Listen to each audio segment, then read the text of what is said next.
మనశంకర్ వరప్రసాద్ అదేంటి already cinema release అయింది and ఓటీటీలో కూడా వచ్చేసింది.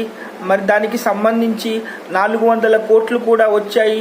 ఇండస్ట్రీలోనే బిగ్గెస్ట్ హిట్గా మెగాస్టార్ చిరంజీవి గారి కెరియర్లోనే బిగ్ హిట్గా నిలిచింది కదా. మళ్ళీ ఇప్పుడు ఆ సినిమా గురించి ఎందుకు అని అనుకుంటున్నారా? అక్కడే అసలు విషయం ఉందండి.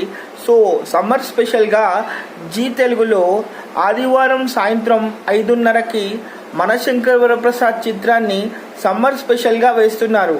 అయితే మెగాస్టార్ చిరంజీవి గారి dance attitude, style and make ఓవర్ని ఇష్టపడే ప్రతి వాళ్ళు సినిమాని ఓటీటీలో కూడా దాదాపు 8.5 రేటింగ్స్తో ఇండస్ట్రీ హిట్ చేయటమే కాకుండా ఓటీటీలో కూడా అద్భుతమైన సబ్స్క్రిప్షన్స్ తీసుకుని మరీ చూడడం జరిగింది. అయితే అలా చూడలేని వాళ్ళు మరి ఆదివారం నాడు సాయంత్రం 5:30కి తప్పకుండా మనశంకర్ వరప్రసాద్ చిత్రాన్ని కుటుంబ సభ్యులతో అందరితో కలిసి చూసి మళ్ళీ ఒకసారి మెగాస్టార్ గారి డాన్స్ యాటిట్యూడ్ స్టైల్ని కూడా మీరు ఎంజాయ్ చేస్తారని మళ్ళీ ఈ వీడియో తెలియని వాళ్ళ కోసం చెప్పడం జరుగుతుంది. Stay tune for the further updates. Bye.